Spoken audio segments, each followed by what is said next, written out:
ਸਤਿ ਸ਼੍ਰੀ ਅਕਾਲ। ਤੁਸੀਂ ਜੁੜੇ ਹੋਏ ਹੋ ਪੰਜਾਬੀ ਰੇਡੀਓ USA ਦੇ ਨਾਲ ਤੇ ਮੈਂ ਹਾਂ ਪ੍ਰਵੀਨ ਸ਼ਰਮਾ ਲੈ ਕੇ ਹਾਜ਼ਰ ਹਾਂ ਪ੍ਰੋਗਰਾਮ ਖਬਰ ਤੇ ਨਜ਼ਰ। ਖਬਰ ਤੇ ਨਜ਼ਰ ਪ੍ਰੋਗਰਾਮ ਦੇ ਵਿੱਚ ਕੀ ਅਹਿਮ ਤੇ ਕੀ ਖਾਸ ਖਬਰਾਂ ਨੂੰ ਲੈ ਕੇ ਚਰਚਾ ਕਰਨ ਦੇ ਲਈ ਜੁੜ ਚੁੱਕੇ ਨੇ ਪੰਜਾਬ ਤੋਂ ਸੀਨੀਅਰ ਪੱਤਰਕਾਰ ਦੀਪਕ ਸ਼ਰਮਾ ਜਨਾਰਥਲ ਜੀ। ਸ਼ਰਮਾ ਸਤਿ ਸ਼੍ਰੀ ਅਕਾਲ, ਸਵਾਗਤ ਹੈ ਜੀ ਪੰਜਾਬੀ ਰੇਡੀਓ USA ਤੇ।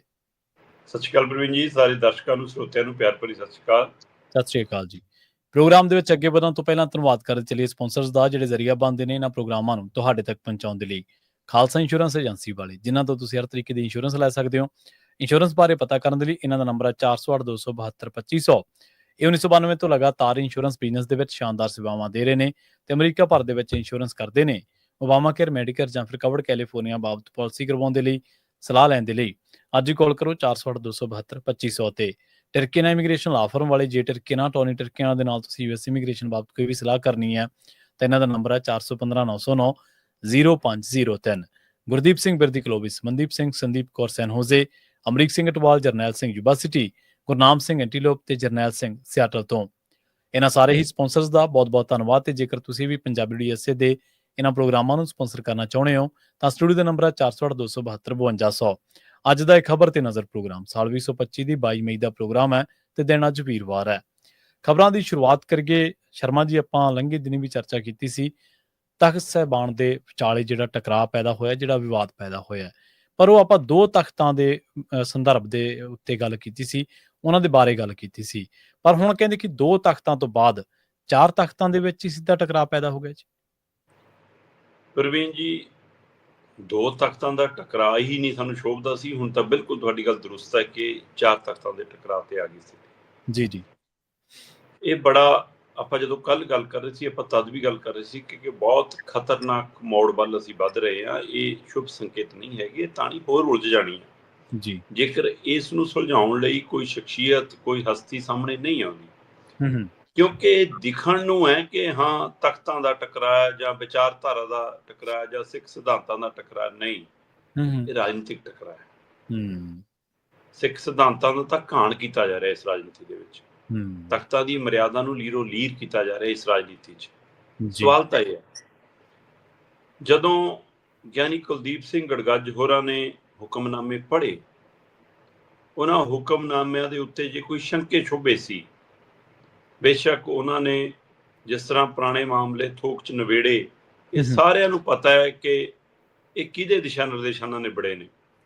ਸਕ੍ਰਿਪਟ ਕੌਣ ਘੜਦਾ ਹੈ। ਸੁਖਬੀਰ ਬਾਦਲ ਦਾ ਚਿਹਰਾ ਹੁਣ ਲੁਕਿਆ ਨਹੀਂ ਹੈ ਕਿਸੇ ਤੋਂ ਇਸ ਮਸਲਿਆਂ 'ਚ, ਜਗ ਜ਼ਾਹਰ ਹੈ। ਤੇ ਪਰ ਉਹ ਤੋਂ ਬਾਅਦ ਪਟਨਾ ਸਾਹਿਬ ਦੇ ਤਖਤ ਵੱਲੋਂ ਉੱਥੋਂ ਪੰਜ ਸਿੰਘ ਸਾਹਿਬਾਨਾਂ ਨੇ ਜਿਹੜੀ ਬੈਠਕ ਕੀਤੀ, ਜਿਹਦੇ ਵਿੱਚ ਉਹਨਾਂ ਦੇ ਕਾਰਜਕਾਰੀ ਜਥੇਦਾਰ ਸੀਗੇ ਗਿਆਨੀ ਬਲਦੇਵ ਸਿੰਘ ਤੇ ਫਿਰ ਨਾਲ ਹੈੱਡ ਗ੍ਰੰਥੀ, ਮੁੱਖ ਹੈੱਡ ਗ੍ਰੰਥੀ, ਹੋਰ ਪੰਜ ਸਿੰਘ ਸਾਹਿਬਾਨ ਦਾ ਪੂਰੇ ਕਰਕੇ ਉਹਨਾਂ ਨੇ ਮੀਟਿੰਗ ਕਰਕੇ ਤੁਰੰਤ ਫੈਸਲੇ ਸੁਣਾਏ। ਤੁਰੰਤ ਇਹਨਾਂ ਦੋ ਜਥੇਦਾਰਾਂ ਨੂੰ, ਤਖਤ ਸ੍ਰੀ ਕੇਸਗੜ੍ਹ ਸਾਹਿਬ ਤੇ ਕਾਰਜਕਾਰੀ ਜਥੇਦਾਰ ਸ੍ਰੀ ਅਕਾਲ ਤਖਤ ਸਾਹਿਬ ਗਿਆਨੀ ਕੁਲਦੀਪ ਸਿੰਘ ਗੜਗੱਜ ਔਰ ਦਮਦਮਾ ਸਾਹਿਬ ਦੇ ਜਥੇਦਾਰ ਬਾਬਾ ਟੇਕ ਸਿੰਘ ਧਨੌਲਾ, ਦੋਨਾਂ ਨੂੰ ਜਦੋਂ ਤਨਖਾਹੀਆ ਕਰਾਰ ਦਿੱਤਾ, ਸੁਖਬੀਰ ਬਾਦਲ ਨੂੰ ਤਲਬ ਕੀਤਾ, ਤਦ ਹੀ ਇਹ ਚਰਚਾ ਤੁਰ ਪਈ ਕਿ ਇੰਨੀ ਤੇਜ਼ੀ ਨਹੀਂ ਦਿਖਾਉਣੀ ਚਾਹੀਦੀ ਸੀ। ਸਹੀ ਹੈ। ਇੰਨੀ ਕਾਹਲ ਨਹੀਂ ਕਰਨੀ ਚਾਹੀਦੀ ਸੀ।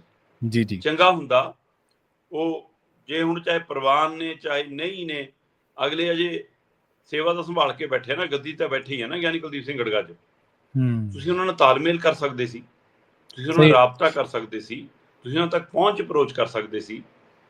ਪਰ ਇਹੀ ਸਿਆਣਪ ਗਿਆਨੀ ਕੁਲਦੀਪ ਸਿੰਘ ਗੜਗੱਜ ਵੀ ਅਪਣਾ ਸਕਦੇ ਸੀ ਕਿ ਜੇ ਤੁਸੀਂ ਮਤਲਬ ਕਿ ਉਹ ਰਣਜੀਤ ਸਿੰਘ ਗੌਹਰ ਵਾਲਾ ਮਸਲਾ ਲੈ ਰਹੇ ਹੋ, ਜਿਹੜੇ ਉੱਥੇ ਪਟਨਾ ਸਾਹਿਬ ਦੇ ਜਥੇਦਾਰ ਰਹੇ ਨੇ ਤੇ ਫਿਰ ਉੱਥੋਂ ਕੱਢੇ ਗਏ ਨੇ, ਉਹਨਾਂ ਦਾ ਜੋ ਐਕਸ਼ਨ ਹੋਇਆ, ਹੁਣ ਉੱਥੋਂ ਦੇ ਫੈਸਲਿਆਂ ਨੂੰ ਤੁਸੀਂ ਤੁਰੰਤ ਬਦਲ ਰਹੇ ਹੋ। ਉੱਥੋਂ ਦੇ ਪੰਜ ਸਿੰਘ ਸਾਹਿਬਾਨਾਂ ਨੂੰ ਤੁਸੀਂ ਭਰੋਸੇ 'ਚ ਵੀ ਨਹੀਂ ਲੈ ਰਹੇ, ਜਥੇਦਾਰ ਨੂੰ ਭਰੋਸੇ 'ਚ ਵੀ ਨਹੀਂ ਲੈ ਰਹੇ। ਸੋ ਇਹ ਸਮਝ ਇੱਥੇ ਵੀ ਹੋਣੀ ਚਾਹੀਦੀ ਸੀ ਕਿ ਜਾਂ ਤਾਂ ਉਹਨਾਂ ਨੂੰ ਉਸ ਦਿਨ ਬੈਠਕ 'ਚ ਸੱਦਿਆ ਹੁੰਦਾ। ਹੁਣ ਇਹ ਤਾਂ ਅਸੀਂ ਫਿਰ ਤੇ ਛੱਡਤੀ ਕਿ ਪੰਜੋ ਤਖਤਾਂ ਦੇ ਨੁਮਾਇੰਦੇ ਬੈਠਣਗੇ, ਅਸੀਂ ਆਪੇ ਬੈਠ ਕੇ ਸਾਰ ਲੈਂਦੇ ਹਾਂ। ਜੀ ਬਿਲਕੁਲ। ਪਿਛਲੀ ਬੈਠਕ ਤਾਂ ਇੱਕੋ ਜਥੇਦਾਰ ਨਾਲ ਹੋ ਗਈ ਸੀ। ਸੋ ਇਸ ਲਈ ਇਹ ਵੀ ਆ। ਤੇ ਹੁਣ ਇਹ ਸਾਰੀ ਪ੍ਰਕਿਰਿਆ ਦੇ ਵਿੱਚ ਅਗਲਿਆਂ ਨੇ ਵੀ ਪੁੱਛਿਆ ਨੀਗਾ ਤੇ ਅਗਲਿਆਂ ਨੇ ਤੇਜ਼ੀ ਕਰਕੇ ਪਰੇ ਕੀਤੀ। ਹੁਣ ਇਹ ਤੋਂ ਬਾਅਦ ਕਹਿੰਦੇ ਜੀ ਜਥੇਦਾਰ ਨੂੰ ਜਥੇਦਾਰ ਟੱਕਰੂ, ਪੰਜ ਪਿਆਰਿਆਂ ਨੂੰ ਪੰਜ ਪਿਆਰੇ ਟੱਕਰਨਗੇ। ਲਓ ਜੀ, ਅਸੀਂ ਹੁਣ ਪੰਜਾਬ ਦੇ ਵਿੱਚ ਜਿਹੜੇ 3 ਤਖਤ ਨੇ, ਉਹਨਾਂ ਤਿੰਨੋਂ ਤਖਤਾਂ ਦੇ ਪੰਜ ਪਿਆਰੇ ਸਾਹਮਣੇ ਆ ਕੇ ਉਹਨਾਂ ਨੇ ਜੀ ਪਟਨਾ ਸਾਹਿਬ ਤੋਂ ਹੋਏ ਫੈਸਲਿਆਂ ਨੂੰ ਰੱਦ ਕਰਤਾ ਕਿ ਅਸੀਂ ਇਹਨੂੰ ਮਨਜ਼ੂਰ ਨਹੀਂ ਕਰਦੇ। ਜੀ ਹੁਣ ਮੈਨੂੰ ਇਹ ਦੱਸੋ ਕਿ ਇਹਦੇ ਨਾਲ ਵਿਵਾਦ ਸੁਲਝ ਗਿਆ, ਇਹਦੇ ਨਾਲ ਮਸਲਾ ਹੱਲ ਹੋ ਗਿਆ। ਜਿਹੜੇ ਇਹ ਮੰਨਦੇ ਨੇ ਕਿ ਜਥੇਦਾਰ ਸਾਡੇ ਮੁਲਾਜ਼ਮ ਨੇ, ਜਿਹੜੇ ਜਥੇਦਾਰ ਨੂੰ ਇਹ ਕਹਿਣ ਜਾਂਦੇ ਨੇ ਕਿ ਵੀ ਤੇਰਾ ਦਾਇਰਾ ਤਾਂ ਇਹ ਹੈ, ਨਹੀਂ ਅਸੀਂ ਰੱਖਿਆ, ਅਸੀਂ ਤੋੜ ਦਾਂਗੇ, ਇੰਨੀ ਉਹ ਗੱਲ ਕਰਨੀ ਹੈ। ਤੇ ਗਿਆਨੀ ਰਘਵੀਰ ਸਿੰਘ ਨੇ ਕਿਹਾ ਸੀ, ਕਹਿੰਦੇ ਮੈਨੂੰ ਤਾਂ ਅੱਜ ਪਤਾ ਲੱਗਿਆ, ਮੈਂ ਤਾਂ ਸਮਝਦਾ ਸੀ ਸ਼੍ਰੀ ਅਕਾਲ ਤਖਤ ਸਾਹਿਬ ਦੇ ਜਥੇਦਾਰ ਦਾ ਫੈਸਲਾ ਪੂਰੀ ਲੁਕਾਈ 'ਚ ਜਾਂਦਾ ਜਿੱਥੇ ਸਿੱਖ ਭਾਈਚਾਰਾ ਵਸਦਾ। ਮੈਨੂੰ ਤਾਂ ਅੱਜ ਦੱਸਿਆ ਕਿ ਇਸ ਦਾਇਰੇ 'ਚ ਹੈ ਜੀ ਤੁਹਾਡਾ ਫੈਸਲਾ। ਤੇ ਜਿਹੜੇ ਉਹਨਾਂ ਨੂੰ ਮੁਲਾਜ਼ਮ ਸਮਝਦੇ ਨੇ ਉਹਨਾਂ ਲਈ ਪੰਜ ਪਿਆਰੇ ਕੀ ਹੋਣਗੇ? ਸਹੀ ਹੈ, ਬਿਲਕੁਲ। ਤੇ ਫਿਰ ਪੰਜ ਪਿਆਰਿਆਂ ਨੇ ਕੀ ਆਪਣੀ ਸਿੱਖੀ ਸਿਧਾਂਤਾਂ ਅਨੁਸਾਰ ਇਹ ਬਿਆਨ ਦਿੱਤਾ। ਇਹ ਚਿੱਠੀ ਪੱਤਰ ਜੋ ਉਹਨਾਂ ਨੇ ਫੈਸਲੇ ਲਏ ਨੇ, ਕੀ ਉਹਨਾਂ ਨੇ ਆਪਣੀ ਸੂਝ ਨਾਲ, ਆਪਣੇ ਗਿਆਨ ਨਾਲ, ਆਪਣੇ ਵਿਵੇਕ ਨਾਲ ਇਹ ਫੈਸਲੇ ਲਏ ਨੇ? ਨਹੀਂ ਜਨਾਬ। ਉਹਨਾਂ ਦੇ ਲਈ ਵਾਹਿਗੁਰੂ ਜਾਂ ਤਖਤਾਂ ਤੋਂ ਵੱਡਾ ਹੁਣ ਉਹਨਾਂ ਨੂੰ ਤਨਖਾਹ ਜਿਹਦੇ ਹੁਕਮਾਂ ਤੇ ਮਿਲਦੀ ਆ ਉਹ ਹੋ ਗਿਆ। ਸੋ ਇਸ ਲਈ ਉਹ ਤਾਂ ਸੁਖਬੀਰ ਬਾਦਲ ਦੇ ਇਸ਼ਾਰੇ ਤੇ ਹੋਇਆ ਸਾਰਾ ਕੁਝ, ਸਭ ਨੂੰ ਨੰਗਾ ਚਿੱਟਾ ਪਤਾ। ਤੇ ਸੁਖਬੀਰ ਬਾਦਲ ਅਜੇ ਵੀ ਇਸ ਗੱਲ ਨੂੰ ਸਮਝਣ ਲਈ ਤਿਆਰ ਨਹੀਂ ਕਿ ਮੈਂ ਜਾਂ ਉਹਨਾਂ ਦੇ ਸਲਾਹਕਾਰ ਉਹਨਾਂ ਨੂੰ ਇਹ ਸਮਝਾ ਨਹੀਂ ਪਾ ਰਹੇ ਕਿ ਮੈਂ ਜਿਹੜੀ ਘਟਨਾ ਸਾਹਮਣੇ ਆਉਂਦੀ ਆ ਉਹਨੂੰ ਹੈਂਡਲ ਕਰਨ ਲੱਗ ਜਾਣਾ। ਗਿਆਨੀ ਹਰਪ੍ਰੀਤ ਸਿੰਘ ਤੰਗ ਕਰਦਾ, ਬਦਲ ਦੋ। ਗਿਆਨੀ ਰਘਵੀਰ ਸਿੰਘ, ਗਿਆਨੀ ਸੁਲਤਾਨ ਸਿੰਘ ਹੁਣ ਨਹੀਂ ਸੁਣਦੇ, ਹਟਾ ਦੋ। ਅੱਛਾ, ਧਾਮੀ ਤੋਂ ਬਿਨਾਂ ਸਰਨਾ ਨਹੀਂ, ਚਲੋ ਮਨਾ ਲਿਆਉਂਦੇ ਆ, ਮੈਂ ਚੱਲਦਾ, ਹੈ ਨਾ। ਹਾਂ, ਹੁਣ ਗੜਗੱਜ ਤੋਂ ਆਪਾਂ ਇਹ ਕਰਾ ਲਿਆ, ਅੱਛਾ ਪਟਨਾ ਸਾਹਿਬ ਵਾਲਿਆਂ ਨੇ ਪੰਗਾ ਲੈ ਲਿਆ, ਲਓ ਆਪਾਂ ਪੰਜ ਪਿਆਰਿਆਂ ਤੋਂ ਕਰਾ ਲਓ। ਮਤਲਬ ਤੁਸੀਂ ਹਰ ਘਟਨਾ ਨੂੰ ਉਸ ਫੇਜ਼ ਦੇ ਵਿੱਚ ਰੱਖ ਕੇ ਹੀ ਹੱਲ ਕਰਨ ਦੀ ਕੋਸ਼ਿਸ਼ ਕਰਦੇ ਹੋ। ਅਜੇ ਤੱਕ ਸੁਖਬੀਰ ਸਿੰਘ ਬਾਦਲ ਸਮੁੱਚੇ ਪੰਥਕ ਮਸਲੇ ਨੂੰ ਇਹਦਾ ਮਤਲਬ ਸਮਝੇ ਨਹੀਂ ਪਾ ਰਹੇ, ਜਾਂ ਸਮਝਣਾ ਨਹੀਂ ਚਾਹੁੰਦੇ, ਜਾਂ ਸਮਝੇ ਨਹੀਂ ਆ ਰਿਹਾ। ਇਸ ਲਈ ਸਮੁੱਚੇ ਵਰਤਾਰੇ ਨੂੰ ਹੱਲ ਕਰਨ ਦੀ, ਉਸ ਦੇ ਸਾਰੇ ਪੱਖਾਂ ਨੂੰ ਸਮਝ ਕੇ, ਸਥਿਤੀ ਨੂੰ ਸਮਝ ਕੇ ਉਹਦੇ ਲਈ ਕੁਝ ਪਹਿਲ ਕਦਮੀ ਕਰਨ ਦੀ ਕੋਸ਼ਿਸ਼ ਨਹੀਂ ਹੋ ਰਹੀ, ਜਾਂ ਉਸ ਲੈਵਲ ਦੀ ਸਮਝੇ ਨਹੀਂ ਹੈਗੀ। ਤੇ ਇਹ ਬਹੁਤ ਵੱਡਾ ਸਵਾਲ ਖੜਾ ਹੋ ਗਿਆ। ਇਹਦੇ ਨਾਲ ਸੰਕਟ ਹੱਲ ਹੋ ਜਾਊਗਾ ਤਾਂ ਮੈਨੂੰ ਦੱਸ ਦਿਓ। ਇਹ ਸੰਕਟ ਦੁਨੀਆ ਭਰ 'ਚ ਮਜ਼ਾਕ, ਜਿਹੜਾ 2 ਦਸੰਬਰ ਨੂੰ ਸ਼੍ਰੀ ਅਕਾਲ ਤਖਤ ਸਾਹਿਬ ਤੋਂ ਇਹ ਫੈਸਲਿਆਂ ਤੋਂ ਬਾਅਦ ਸਿੱਖੀ ਦੀ ਜੋ ਚਰਚਾ ਤੁਰੀ ਸੀ, ਜਿਸ ਤਰ੍ਹਾਂ ਦਾ ਸੁਨੇਹਾ ਗਿਆ ਸੀ ਕਿ ਦੇਖੋ ਕਿੰਨੇ ਕਮਾਲ ਦੀ ਪ੍ਰਕਿਰਿਆ, ਉਹ ਸਾਰੀ ਪ੍ਰਕਿਰਿਆ ਨੂੰ ਤੁਸੀਂ ਖੁਦੇ ਢਾਟੇਰੀ ਕਰ ਰਹੇ ਹੋ। ਤੇ ਹੁਣ 4 ਤਖਤ ਤਾਂ ਉਹ ਸਾਹਮਣੇ ਨਹੀਂ ਹੋ ਸਕਦਾ ਕਿ ਸ਼ਾਮ ਤੱਕ ਹਜੂਰ ਸਾਹਿਬ ਤੋਂ ਵੀ ਕੋਈ ਫਰਮਾਨ ਨਾ ਆ ਜਾਵੇ ਨਵਾਂ, ਤੇ 5ਵਾਂ ਤਖਤ ਵੀ ਵਿੱਚ ਐਂਟਰ ਕਰ ਜਾਵੇ। ਔਰ ਇਹ ਸਾਰੇ ਘਟਨਾਕ੍ਰਮ ਦੇ ਵਿੱਚ ਲੱਗਦਾ ਹੀ ਹੈ ਕਿ ਤਖਤ ਸ੍ਰੀ ਪਟਨਾ ਸਾਹਿਬ ਦਾ ਰਿਐਕਸ਼ਨ ਹੈ ਜਿਹੜਾ, ਉਹ ਗਿਆਨੀ ਰਣਜੀਤ ਸਿੰਘ ਜਿਹੜਾ ਉਹਦੇ ਕਰਕੇ ਆਇਆ, ਹੈ ਨਾ। ਪਰ ਤੁਸੀਂ ਇਹ ਇਕੱਲਾ ਕਹਿ ਕੇ ਨਹੀਂ ਸਾਰ ਸਕਦੇ ਕਿ ਮਸਲਾ ਰਣਜੀਤ ਸਿੰਘ ਗੌਹਰ ਦਾ, ਇਹ ਅਸਲ 'ਚ ਮਸਲਾ ਰਣਜੀਤ ਸਿੰਘ ਢੱਡਰੀਆਂ ਵਾਲਿਆਂ ਦਾ। ਤੇ ਉਸ ਮਸਲੇ ਕਰਕੇ ਬਾਬਾ ਹਰਨਾਮ ਸਿੰਘ ਧੂਮਾ ਜਨਤਕ ਤੌਰ ਤੇ ਚੁੱਪ ਹੈ, ਪਰ ਜੇ ਇੱਧਰੋਂ ਸੁਖਬੀਰ ਪਿੱਛੇ ਭੂਮਿਕਾ ਨਿਭਾ ਰਿਹਾ ਤਾਂ ਚਰਚੇ ਇਹ ਨੇ ਕਿ ਉਧਰੋਂ ਪਿੱਛੋਂ ਫਿਰ ਬਾਬਾ ਹਰਨਾਮ ਸਿੰਘ ਧੂਮਾ ਸੇਵਾ ਨਿਭਾ ਰਿਹਾ ਆਪਣੀ ਇਹੀ ਜੀ। ਤੋ ਇਸ ਲਈ ਇਹ ਟਕਰਾਅ ਅਕਾਲੀ ਦਲ ਬਾਦਲ ਤੇ ਸੱਤਾਧਾਰੀ ਕੇਂਦਰ ਦੀ ਬੀਜੇਪੀ ਦੇ ਵਿਚਾਲੇ ਨੇ। ਤੇ 2 ਤਖਤ ਸਿੱਧੇ ਰੂਪ 'ਚ ਉਹਨਾਂ ਦੇ ਦਿਸ਼ਾ ਨਿਰਦੇਸ਼ਾਂ ਨਾਲ ਕੰਮ ਕਰਦੇ ਨੇ। ਉਹ ਤੋਂ ਇਲਾਵਾ ਦਿੱਲੀ ਕਮੇਟੀ, ਉਹ ਤੋਂ ਇਲਾਵਾ ਹਰਿਆਣਾ ਕਮੇਟੀ, ਤੇ ਖੁਦ ਸੁਖਬੀਰ ਬਾਦਲ ਕਹਿੰਦੇ ਸੀ ਕਿ ਸਾਡੇ ਜਥੇਦਾਰ ਜੀ RSS ਦੇ ਇਸ਼ਾਰੇ ਤੇ ਕੰਮ ਕਰਦੇ ਆ ਸਾਰਾ ਕੁਝ। ਬਈ ਜਦੋਂ ਤੁਸੀਂ ਉਹਨਾਂ 'ਚ ਭਾਈਵਾਲ ਸੀ, ਉਸ ਸਮੇਂ ਤੁਸੀਂ ਕਿਹਾ ਕਿ ਸਾਡੀ ਤੁਹਾਡੇ ਨਾਲ ਰਾਜਨੀਤਿਕ ਸਾਂਝ ਹੈ ਜੀ, ਸਾਡੇ ਧਾਰਮਿਕ ਸੰਸਥਾਵਾਂ ਨੂੰ ਕੰਟਰੋਲ ਕਰਨ ਦੀ ਕੋਸ਼ਿਸ਼ ਕਰੋ। ਸਹੀ ਗੱਲ ਆ। ਉਸ ਦਿਨ ਬੋਲਦੇ ਜੀ। ਜਦੋਂ ਉਹਨਾਂ ਨੇ ਇਹ ਸਾਰੀਆਂ ਸੰਸਥਾਵਾਂ ਤੇ ਕੰਟਰੋਲ ਕੀਤਾ ਤਦ ਤੱਕ ਕੁੰਜੀਆਂ ਤੁਸੀਂ ਫੜਾ ਰਹੇ ਸੀ। ਆ ਮਨਜਿੰਦਰਜੀਤ ਸਿੰਘ ਸਿਰਸਾ, ਹਾਂਜੀ, ਤੁਹਾਡੀ ਪਾਰਟੀ ਦਾ ਉਮੀਦਵਾਰ ਸੀ ਤੇ ਚੋਣ ਨਿਸ਼ਾਨ ਉਹਨਾਂ ਤੇ ਲੜ ਰਿਹਾ ਸੀ। ਉਸ ਦਿਨ ਕਹਿੰਦੇ ਨਾ ਕਿ ਨਹੀਂ ਸਾਡੇ ਚੋਣ ਨਿਸ਼ਾਨ ਤੇ ਲੜੂਗਾ, ਤੇ ਹੁਣ ਅਗਲਾ ਪੱਕਾ ਉਹਨਾਂ ਦਾ ਹੋ ਗਿਆ ਜੀ। ਤੇ ਉਹ ਕਾਹਦਾ ਹੋਇਆ? ਤੁਹਾਡੀ ਸੰਸਥਾ ਉੱਥੇ ਦੀ ਉਹਨਾਂ ਦੀ ਹੋ ਗਈ। ਸਿੱਖੀ ਧਿਰ ਚੋਂ ਕੋਈ ਜਿੱਤਦਾ ਕੋਈ ਹਾਰਦਾ ਵੱਖਰੀ ਗੱਲ ਆ, ਸਿਰਫ ਆਪਣੇ ਕੰਟਰੋਲ 'ਚ ਰਹੇ, ਇਸ ਲਈ ਬੀਜੇਪੀ ਨੂੰ ਪਿਛਲੇ ਡੋਰ ਤੁਸੀਂ ਉਹ ਲੈ ਕੇ ਆਏ ਹੋ। ਹੁਣ ਜਿਹਨੂੰ ਮਰਜ਼ੀ ਦੋਸ਼ ਦੇਈ ਜਾਓ ਕਿ ਉਹ ਜ਼ਿੰਮੇਵਾਰ ਆ। ਸੋ ਇਸ ਲਈ ਸੁਖਬੀਰ ਬਾਦਲ ਜੀ ਸੋਚੋ ਕਿ ਬਾਰ-ਬਾਰ ਇਹ ਤਿਲਕਣਬਾਜ਼ੀ ਨਾਲ ਕਿਉਂ ਫ੍ਰੈਕਚਰ ਹੋ ਰਹੇ ਨੇ ਜੀ। ਮੈਂ ਪੰਥਕ ਫ੍ਰੈਕਚਰ ਦੀ ਗੱਲ ਕਰ ਰਿਹਾ, ਮੈਂ ਹੱਡੀਆਂ ਟੁੱਟਣ ਦੀ ਗੱਲ ਨਹੀਂ ਕਰ ਰਿਹਾ। ਸੋ ਇਹ ਬਾਰ-ਬਾਰ ਜਿਹੜੀ ਤਿਲਕਣਬਾਜ਼ੀ ਹੈ ਤੁਹਾਡੀ ਪਲ ਦੇ ਉੱਤੇ ਸਟੈਂਡ ਬਦਲਣ ਦੀ, ਉਹਦਾ ਨਤੀਜਾ ਅੱਜ ਪੂਰੀ ਕੌਮ ਭੋਗ ਰਹੀ ਹੈ। ਬਿਲਕੁਲ। ਕਈ ਵਾਰੀ ਨਾ ਸ਼ਰਮਾ ਜੀ ਬੰਦਾ ਇਹ ਸੋਚਦਾ ਜਿਹਦਾ ਮਾੜਾ ਮੋਟਾ ਪੋਲੀਟੀਕਲ ਮਾਮਲਾ ਉੱਤੇ ਸਮੀਕਰਨਾਂ ਉੱਤੇ ਕਬਜ਼ਾ ਹੁੰਦਾ, ਵੀ ਜੇ ਆਹ ਚੀਜ਼ ਇੱਥੇ ਨਹੀਂ ਫਿੱਟ ਹੋ ਰਹੀ ਤਾਂ ਮੈਂ ਇਹਨੂੰ ਲਾ ਦਿੰਦਾ ਦੂਜੇ ਪਾਸੇ ਤੋਂ ਕੱਢ ਕੇ। ਉਹ ਜਦੋਂ ਕੋਈ ਇਹ ਥੋੜਾ ਵੀ ਇੱਟਾਂ ਥੋੜਾ ਜਿਹੜੇ ਮਾਮਲੇ ਨੇ, ਜਿਹੜੇ ਧਾਰਮਿਕ ਤੌਰ ਤੇ ਮਾਮਲੇ ਨੇ, ਕਿ ਜਿੱਥੇ ਤੁਹਾਨੂੰ ਵਿਹਲ ਮਿਲੀ, ਜਿੱਥੇ ਥਾਂ ਖਾਲੀ ਮਿਲੀ ਉੱਥੇ ਲਾ ਦਿਓ, ਜਿੱਥੇ ਤੁਹਾਡਾ ਹੋਰ ਨਹੀਂ ਕੁਝ ਫਿੱਟ ਆ ਰਿਹਾ ਤਾਂ ਉੱਥੇ ਲਾ ਦਿਓ। ਇਹ ਜਿਹੜੇ ਵਰਤਾਰਿਆਂ ਦੇ ਉੱਤੇ ਅੱਜ ਆਪਾਂ ਚਰਚਾ ਕਰ ਰਹੇ ਹਾਂ ਨਾ, ਉਹ ਇੱਕ ਦਰ ਇੱਕ ਫਿੱਟ ਕਰਨ ਦੀ ਪ੍ਰਕਿਰਿਆ ਚੋਂ ਨਿਕਲੇ ਇਹ ਜੀ। ਅਗਲੀ ਗੱਲ ਕਰੀਏ ਸਾਬਕਾ ਪ੍ਰਧਾਨ ਮੰਤਰੀ ਡਾਕਟਰ ਮਨਮੋਹਨ ਸਿੰਘ ਜੀ ਦੇ ਬਾਰੇ। ਉਹਨਾਂ ਦੀ ਤਸਵੀਰ ਅਜਾਇਬ ਘਰ ਦੇ ਵਿੱਚੋਂ ਨਾ ਲਾਓ, ਅਜਾਇਬ ਘਰ ਦੇ ਵਿੱਚ ਨਾ ਲਾਓ, ਜੇਲ੍ਹ ਦੇ ਵਿੱਚੋਂ ਚਿੱਠੀ ਆਈ ਹੈ ਜੀ। ਪ੍ਰਵੀਨ ਜੀ, ਲੰਘੇ ਦਿਨੀ ਐਸਜੀਪੀਸੀ ਦੀ ਅੰਤਰਿਮ ਕਮੇਟੀ ਦੀ ਬੈਠਕ ਸੀ। ਹੂੰ ਉਸ ਬੈਠਕ 'ਚ ਬੜੀ ਚਰਚਾ ਤੋਂ ਬਾਅਦ ਆਖਰ ਇਹਦੇ ਉੱਤੇ ਸਹਿਮਤੀ ਬਣੀ ਜੀ। ਕਿ ਆਪਾਂ ਨੂੰ ਡਾਕਟਰ ਮਨਮੋਹਨ ਸਿੰਘ ਦੀ ਤਸਵੀਰ ਸਿੱਖ ਅਜਾਇਬ ਘਰ 'ਚ ਲਾਉਣੀ ਚਾਹੀਦੀ ਆ। ਹੂੰ ਹੁਣ ਉਹਨਾਂ ਨੇ ਸਾਰੇ ਪੱਖ ਬਾਚੇ ਹੋਣੇ, ਉਹਨਾਂ ਨੂੰ ਪਤਾ ਹੈ ਕਿ ਮਨਮੋਹਨ ਸਿੰਘ ਉਸ ਕਾਂਗਰਸ ਤੋਂ ਆਉਂਦਾ ਜਿਹਨੇ ਦਰਬਾਰ ਸਾਹਿਬ ਤੇ ਹਮਲਾ ਕਰਾਇਆ। ਸਹੀ ਹੈ, ਬਿਲਕੁਲ। ਮਨਮੋਹਨ ਸਿੰਘ ਉਸ ਕਾਂਗਰਸ ਤੋਂ ਆਉਂਦਾ ਹੈ ਜਿਹਦੇ ਦੇਖ ਰੇਖ ਹੇਠ ਇਹ ਦਿੱਲੀ ਸਿੱਖ ਕਤਲੇਆਮ ਤੱਕ ਹੋਏ ਨੇ, ਜਿਸ ਤੋਂ ਬਾਅਦ ਇਹ ਤੈਅ ਕੀਤਾ ਗਿਆ ਕਿ ਹਾਂ ਇਹਨਾਂ ਨਾਲ ਸਾਂਝ ਨਹੀਂ ਪਾਉਣੀ ਅਕਾਲੀ ਦਲ ਨੇ ਹੁਣ ਕਦੇ ਵੀ। ਸੋ ਇਹ ਸਾਰੀ ਪ੍ਰਕਿਰਿਆ ਦੇ ਵਿੱਚ ਜੇ ਐਸਜੀਪੀਸੀ ਨੇ ਫੈਸਲਾ ਲਿਆ ਤਾਂ ਉਹਨਾਂ ਨੇ ਹਰ ਕੌਣ ਬਾਚਿਆ ਹੋਣਾ। ਉਹ ਤੋਂ ਬਾਅਦ ਹੀ ਉਹਨਾਂ ਨੂੰ ਵੀ ਪਤਾ ਹੈ ਕਿ ਇਹ ਸਵਾਲ ਉੱਠਣੇ ਨੇ ਜੀ ਜੀ। ਪਰ ਕੁਝ ਸਿੱਖ ਸੰਪਰਦਾਵਾਂ ਨੇ, ਸਿੱਖ ਸੰਸਥਾਵਾਂ ਨੇ, ਸਿੱਖ ਸ਼ਖਸੀਅਤਾਂ ਨੇ ਇਤਰਾਜ਼ ਪ੍ਰਗਟਾਇਆ, ਮੀਡੀਆ 'ਚ ਵੀ ਤੇ ਚਿੱਠੀ ਪੱਤਰ ਰਾਹੀਂ ਵੀ। ਸੋ ਉਸ ਤੋਂ ਬਾਅਦ ਹੁਣ ਇੱਕ ਚਿੱਠੀ ਆਈ ਜੇਲ੍ਹ 'ਚੋਂ ਬਲਵੰਤ ਸਿੰਘ ਰਾਜੋਆਣਾ ਦੀ ਜੀ।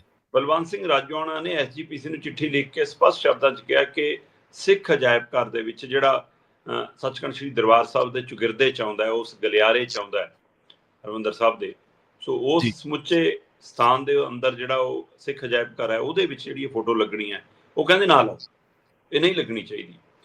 ਕਿਉਂਕਿ ਉਹੀ ਪੀੜ ਉਹਨਾਂ ਦੀ ਵੀ ਹੈ ਕਿ ਹਾਂ ਜਿਹੜੀ ਪੀੜ ਆਪਾਂ ਸਾਰੇ ਬਿਆਨ ਕਰਦੇ ਹਾਂ ਕਿ ਵੀ ਅਕਾਲ ਤਖਤ ਸਾਹਿਬ ਤੇ ਹਮਲਾ, ਦਿੱਲੀ ਦਾ ਕਤਲੇਆਮ, ਇਹ ਸਾਰਾ। ਪਰ ਜਿਹੜੀਆਂ ਧਿਰਾਂ ਇਸ ਗੱਲ ਤੇ ਇਤਰਾਜ਼ ਪ੍ਰਗਟਾ ਰਹੀਆਂ ਨੇ, ਉਹਨਾਂ ਦੇ ਇਤਰਾਜ਼ ਨੂੰ ਵੀ ਜਦੋਂ ਦੇਖੀਏ ਤਾਂ ਉਹਦੇ ਵਿੱਚ ਛੋਟੇ ਛੋਟੇ ਫੇਜ਼ ਨੇ। ਹਾਂਜੀ। ਇਹ ਚਿੱਠੀ ਲਿਖਤੀ, ਸੁਨੇਹਾ ਲਾਤਾ, ਮੀਡੀਆ 'ਚ ਇਤਰਾਜ਼ ਪ੍ਰਗਟਾਤਾ, ਪਰ ਉਹ ਇਸ ਨੂੰ ਰੋਕਣ ਦੇ ਲਈ ਕੋਈ ਉਹੀ ਜਿਹੀ ਧਰਾਤਲ ਤੇ ਲੜਾਈ ਨਹੀਂ ਲੜ ਰਹੇ। ਇਹਦਾ ਮਤਲਬ ਕਿਤੇ ਨਾ ਕਿਤੇ ਉਹਨਾਂ ਦੇ ਮਨ 'ਚ ਵੀ ਹੈਗਾ ਕਿ ਯਾਰ ਮਨਮੋਹਨ ਸਿੰਘ ਤਾਂ ਨਹੀਂ ਅਜਿਹਾ ਹੈਗਾ, ਜੇ ਉਹਦੀ ਲੱਗ ਵੀ ਜਾਵੇ ਕੋਈ ਨਾ, ਮਸਲਾ ਤਾਂ ਕਾਂਗਰਸ ਕਰਕੇ ਹੀ ਹੈ।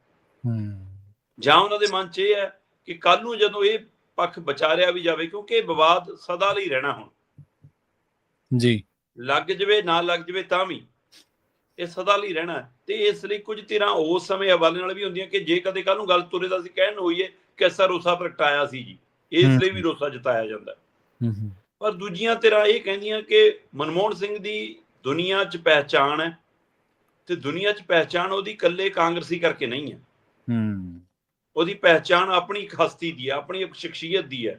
ਸੋ ਇਸ ਲਈ ਮਤਲਬ ਕਿ ਅਣਗੌਲਿਆਂ ਨਹੀਂ ਕਰਨਾ ਚਾਹੀਦਾ, ਲਾ ਦੇਣੀ ਚਾਹੀਦੀ। ਜਿਹੜੀ ਇਹ ਦੋ ਧਾਰਾ ਦੀ ਚਰਚਾ ਤੁਰ ਪਈ, ਹਾਂਜੀ, ਉਹਦੇ ਵਿੱਚ ਹੁਣ ਬਲਵੰਤ ਸਿੰਘ ਰਾਜੋਆਣਾ ਦੀ ਚਿੱਠੀ ਕਿੰਨਾ ਕੁ ਰੋਲ ਨਿਭਾਊਗੀ, ਇਹ ਦੇਖਣ ਵਾਲੀ ਗੱਲ ਹੈ।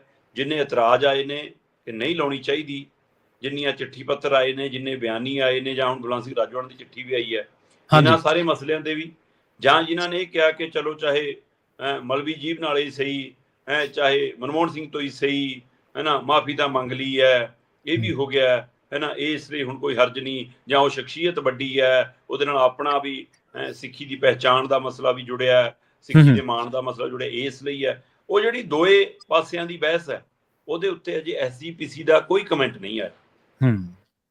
ਉਹ ਦੋਨਾਂ ਪੱਖਾਂ ਤੇ ਐਸਜੀਪੀਸੀ ਚੁੱਪ ਹੈ।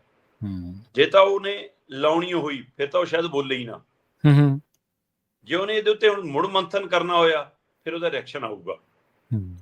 ਸੋ ਪਰ ਚਿੱਠੀ ਜ਼ਰੂਰ ਆ ਗਈ ਹੈ ਜੀ, ਉਹਦੇ ਉੱਤੇ ਕੀ ਫੈਸਲਾ ਹੁੰਦਾ ਇਹ ਹੁਣ ਐਸਜੀਪੀਸੀ ਜਾਣੇ। ਦੇਖੋ ਸ਼ਰਮਾ ਜੀ, ਗੱਲ ਇਹ ਅਸਲ ਦੇ ਵਿੱਚ ਕਾਂਗਰਸ ਨੇ ਜੋ ਕੀਤਾ ਉਹਦੇ ਬਾਰੇ ਤਾਂ ਰਾਹੁਲ ਗਾਂਧੀ ਨੂੰ ਵੀ ਇਹ ਮੰਨਣਾ ਪਿਆ ਨਾ, ਉਹਨੂੰ ਵੀ ਇਹ ਗੱਲ ਮਨਜ਼ੂਰ ਕਰਨੀ ਪਈ ਵੀ ਕਾਂਗਰਸ ਦੇ ਰਾਜ ਦੇ ਵਿੱਚ ਜਾਂ ਮੇਰੇ ਵੱਡ ਵਡੇਰਿਆਂ ਤੋਂ ਇਹ ਚੀਜ਼ਾਂ ਹੋਈਆਂ ਨੇ। ਜਿਹੜੀ ਤੁਸੀਂ ਗੱਲ ਕਹੀ ਹੈ ਨਾ ਵੀ ਉਹ ਇਕੱਲੇ ਕਾਂਗਰਸੀ ਪ੍ਰਧਾਨ ਮੰਤਰੀ ਜਾਂ ਕਾਂਗਰਸ ਦੇ ਰਾਜ ਸਭਾ ਮੈਂਬਰ ਨਹੀਂ ਸੀ, ਦੁਨੀਆ ਦੇ ਵਿੱਚ ਇੱਕ ਅਰਥ ਸ਼ਾਸਤਰੀ ਦੇ ਤੌਰ ਤੇ ਵੀ ਉਹਨਾਂ ਦੀ ਪਛਾਣ ਹੈ ਦੁਨੀਆ ਦੇ ਵਿੱਚ। ਉਹਨਾਂ ਨੂੰ ਬਹੁਤ ਵੱਡੇ ਮੈਂ ਤਾਂ ਹੀ ਗੱਲ ਕਰ ਰਿਹਾ ਕਿ ਸਿੱਖ ਭਾਈਚਾਰੇ 'ਚ ਇਹ ਦੋ ਤਰ੍ਹਾਂ ਦੀ ਚਰਚਾ ਚੱਲ ਰਹੀ ਹੈ। ਆਪਾਂ ਨਹੀਂ ਕਹਿ ਰਹੇ ਇਹ ਉਹਨਾਂ 'ਚ ਚਰਚਾ ਹੈ ਕਿ ਇੱਕ ਪੱਖ ਹੋਰ ਰੱਖ ਰਹੇ ਨੇ, ਇੱਕ ਪੱਖ ਹੋਰ ਰੱਖ ਰਹੇ ਨੇ, ਪਰ ਇਹਦੇ ਸਭ ਦੇ ਦਰਮਿਆਨ ਜਦੋਂ ਦਰਬਾਰ ਸਾਹਿਬ ਤੇ ਹਮਲੇ ਦੀ ਗੱਲ ਆਊਗੀ, ਜਦੋਂ ਅਕਾਲ ਤਖਤ ਸਾਹਿਬ ਨੂੰ ਢਹਿ ਢੇਰੀ ਕਰਨ ਦੀ ਗੱਲ ਆਊਗੀ, ਜਦੋਂ ਦਿੱਲੀ ਸਿੱਖ ਕਤਲੇਆਮ ਦੀ ਗੱਲ ਆਊਗੀ, ਤਦ ਕਰਨ ਵਾਲੀ ਧਿਰ ਤਾਂ ਕਟਹਿਰੇ 'ਚ ਰਹੂਗੀ। ਕਾਂਗਰਸ ਨੂੰ ਤੁਸੀਂ ਇਸ ਕਟਹਿਰੇ 'ਚੋਂ ਬਾਹਰ ਨਹੀਂ ਬਰੀ ਕਰ ਨਹੀਂ ਕਰ ਸਕਦੇ, ਸਕਦੇ, ਬਰੀ ਨਹੀਂ ਕਰ ਸਕਦੇ, ਬਿਲਕੁਲ ਬਰੀ ਨਹੀਂ ਕਰ ਸਕਦੇ ਕਦੇ ਵੀ। ਪਰ ਤੁਹਾਨੂੰ ਨਾਲ ਇਹ ਵੀ ਵਾਚਣਾ ਪਊਗਾ ਹੋਰ ਸ਼ਕਤੀਆਂ ਕਿਹੜੀਆਂ ਸੀ ਨਾਲ। ਜਿਹੜੇ RSS ਨਾਲ BJP ਨਾਲ ਤੁਹਾਡੀ ਸਾਂਝ ਸੀ, ਉਹ ਤਾਂ ਛਾਤੀ ਠੋਕ ਕੇ ਕਹਿੰਦੀ ਹੈ ਕਿ ਅਸੀਂ ਮਜਬੂਰ ਕੀਤਾ, ਅਸੀਂ ਛੇਤੀ ਕਰਾਇਆ, ਨਹੀਂ ਤਾਂ ਕਰਨ ਨੂੰ ਤਿਆਰ ਨਹੀਂ ਸੀ, ਅਜੇ ਨਹੀਂ ਹੋਣਾ ਸੀ, ਹੈ ਨਾ। ਤੇ ਦੂਸਰਾ, ਦਿੱਲੀ ਸਿੱਖ ਕਤਲੇਆਮ ਦੇ ਵਿੱਚ ਉਸ ਸਮੇਂ ਇਹਨਾਂ ਦੀ ਰੋਲ ਕੀ ਸੀ, ਉਸ ਸਮੇਂ ਇਹਨਾਂ ਦੇ ਨੁਮਾਇੰਦੇ ਉੱਥੇ ਕੀ ਕਰ ਰਹੇ ਸੀ, ਇਹ ਵੀ ਵਾਚਣ ਦਾ ਵਿਸ਼ਾ। ਸੋ ਇਸ ਲਈ ਸਾਰੇ ਪੱਖ ਬਹੁਤ ਕੁਝ ਵਾਚਣਾ ਨੇ। ਪਰ ਜਦੋਂ ਸਾਨੂੰ ਸੱਤਾ ਦੀ ਲੋੜ ਲੱਗਦੀ ਹੈ, ਫਿਰ ਅਸੀਂ ਅੱਖਾਂ ਮੀਚ ਕੇ ਉਹਨਾਂ ਨਾਲ ਗੱਠਜੋੜ ਵੀ ਕਰ ਲੈਂਦੇ ਹਾਂ। ਜਦੋਂ ਸਾਨੂੰ ਲੱਗਦਾ ਨੇੜੇ ਨਹੀਂ ਲਾਉਂਦੇ, ਫਿਰ ਅਸੀਂ ਕਹਿੰਦੇ ਸਾਡੇ ਜਥੇਦਾਰਾਂ ਨੂੰ ਪੱਟ ਲਿਆ ਜੀ ਉਹਨਾਂ ਨੇ, ਸਾਡੇ ਜਥੇਦਾਰ ਰਲਾ ਲਏ ਜੀ। ਕਿ ਜਦੋਂ ਤੁਸੀਂ ਰਲੇ ਸੀ ਜਦ ਕੀ ਸੀ? ਸਹੀ ਹੈ, ਜਦ ਵੀ ਉਹੀ BJP ਹੈ, ਉਹੀ RSS ਸੀ, ਅੱਜ ਵੀ ਉਹੀ BJP ਉਹੀ RSS ਹੈ। ਮੋਦੀ ਦਾ ਏਜੰਡਾ ਜਦ ਵੀ ਉਹੀ ਸੀ, ਪੂਰੇ ਦੇਸ਼ ਨੂੰ ਇੱਕ ਰੰਗ 'ਚ ਰੰਗਣ ਦਾ, ਹੁਣ ਵੀ ਉਹੀ ਹੈ ਜੀ। ਸਹੀ ਹੈ। ਤੇ ਸ਼ਰਮਾ ਜੀ, ਅਗਲੀ ਗੱਲ ਕਰੀਏ SGPC ਦੀ ਸੁਰੱਖਿਆ ਗਨ ਤੈਨਾਤੀ ਮਾਮਲੇ ਦੇ ਵਿੱਚ SGPC ਨੇ ਰਾਸ਼ਟਰਪਤੀ ਤੱਕ ਪਹੁੰਚ ਕਰਕੇ ਚਿੱਠੀ ਲਿਖੀ ਹੈ ਜੀ। ਪ੍ਰਵੀਨ ਜੀ, ਜਦੋਂ ਇਹ ਮਾਮਲਾ ਸਾਹਮਣੇ ਆਇਆ ਮਿਸ਼ਨ ਸੰਦੂਰ ਤੋਂ ਬਾਅਦ ਕਿ ਜੀ ਪਾਕਿਸਤਾਨ ਵੱਲੋਂ ਇੱਧਰ ਨੂੰ ਮਿਜ਼ਾਈਲਾਂ ਦਾਗੀਆਂ ਗਈਆਂ, ਫੌਜ ਦੇ ਅਧਿਕਾਰੀ ਨੇ, ਮੇਜਰ ਨੇ ਇਹ ਗੱਲ ਬਿਆਨ ਕੀਤੀ ਕਿ ਉਹਨਾਂ ਨੇ ਇੱਧਰ ਨੂੰ ਦਰਬਾਰ ਸਾਹਿਬ ਨੂੰ ਟਾਰਗੇਟ ਕਰਕੇ ਮਿਜ਼ਾਈਲਾਂ ਦਾਗੀਆਂ ਸੀ, ਅਸੀਂ ਹਵਾ 'ਚ ਉਹਨੂੰ ਖਾਰਜ ਕੀਤਾ ਸੀ, ਰੋਕਿਆ। ਉਸ ਤੋਂ ਬਾਅਦ ਗੱਲ ਉੱਥੇ ਹੀ ਰੁਕ ਜਾਂਦੀ ਤਾਂ ਵੀ ਹੋਰ ਸੀ। ਗੱਲ ਤਾਂ ਇਹ ਤੋਂ ਵੀ ਅੱਗੇ ਵਧਾਈ ਗਈ ਕਿ ਜੀ ਅਸੀਂ ਸੁਰੱਖਿਆ ਗੰਨਾਂ ਵੀ ਦਰਬਾਰ ਸਾਹਿਬ ਦੇ ਗਲਿਆਰੇ 'ਚ ਤੈਨਾਤ ਕਰਤੀਆਂ ਸੀ, ਜਾਂ ਮਤਲਬ ਕਿ ਬਕਾਇਦਾ ਤੌਰ ਤੇ ਲੈਫਟੀਨੈਂਟ ਜਨਰਲ ਵੱਲੋਂ ਇਹ ਬਿਆਨ ਦਿੱਤੇ ਗਏ। ਸੋ ਇਸ ਤੋਂ ਬਾਅਦ ਫਿਰ ਸਿੱਖ ਪੰਥ ਦੇ ਵਿੱਚ, ਸਿੱਖ ਸੰਸਥਾਵਾਂ ਦੇ ਵਿੱਚ ਇਹ ਚਰਚਾ ਖੂਬ ਚੱਲੀ ਕਿ ਇਹ ਕਾਰਨ ਕੀ ਆ, ਭਾਰਤੀ ਫੌਜ ਵੱਲੋਂ ਅਜਿਹੀ ਪ੍ਰਕਿਰਿਆ ਕਿਉਂ ਅਪਣਾਈ ਗਈ, ਅਜਿਹੇ ਬਿਆਨ ਕਿਉਂ ਦਾਗੇ ਜਾ ਰਹੇ ਨੇ। ਜੋ ਘਟਨਾ ਹੋਈ ਉਹ ਨਹੀਂ, ਜਿਹੜੀ ਘਟਨਾ ਵਾਪਰੀ ਉਹ ਨਹੀਂ, ਹੈ ਨਾ। ਜੇ ਉਹਨਾਂ ਨੇ ਇਸ ਤਰ੍ਹਾਂ ਦਾ ਕੋਈ ਟਾਰਗੇਟ ਕੀਤਾ ਸੀ ਤਾਂ ਪੂਰਾ ਮੁਲਕ ਉਹਨਾਂ ਦੇ ਟਾਰਗੇਟ ਤੇ ਸੀ, ਤੇ ਤੁਸੀਂ ਪੂਰੀ ਮੁਲਕ ਦੀ ਰੱਖਿਆ ਕੀਤੀ। ਪਰ ਅਚੇਚਾ ਦਰਬਾਰ ਸਾਹਿਬ ਦਾ ਜ਼ਿਕਰ ਕਰਕੇ ਕਿਉਂ ਗੱਲ ਕਹੀ ਗਈ? ਦਰਬਾਰ ਸਾਹਿਬ ਨੂੰ ਵੀ ਸੈਂਟਰ 'ਚ ਰੱਖ ਕੇ ਗੱਲ ਕਿਉਂ ਬਿਆਨੀ ਜਾ ਰਹੀ ਹੈ? ਜੀ ਹੈ। ਫਿਰ ਉਹ ਤੋਂ ਬਾਅਦ ਇਹ ਨਿਰਾ ਝੂਠ ਕਿਉਂ ਬੋਲਿਆ ਗਿਆ ਕਿ ਇੱਥੇ ਸੁਰੱਖਿਆ ਗੰਨਾਂ ਲਾਈਆਂ? ਇਸ ਦੇ ਪਿੱਛੇ ਕੀ ਕਾਰਨ ਹੈ, ਕੀ ਵਿਚਾਰ ਹੈ, ਕੀ ਸੋਚ ਹੈ, ਕਿਹਦੇ ਕਹੇ ਤੇ ਕਿਹਾ ਗਿਆ ਹੈ? ਇਹ ਸਾਰਾ ਕੁਝ ਜਾਣਨਾ ਬਹੁਤ ਜ਼ਰੂਰੀ ਹੋ ਗਿਆ।